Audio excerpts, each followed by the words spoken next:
In this video, how to install apps on Mi LED TV. Download the app from the link shown below.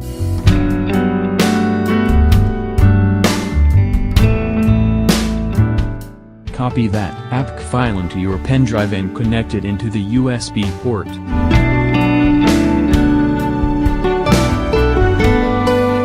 Then go to Settings.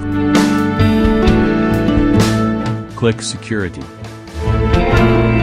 Change the unknown sources Deny to Allow. Then go to TV Manager. Click Install via USB.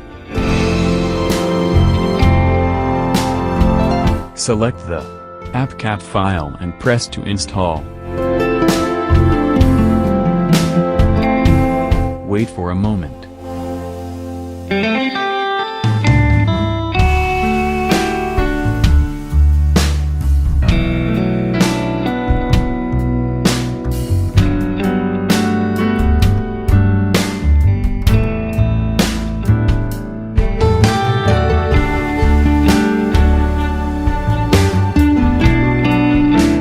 Click Done.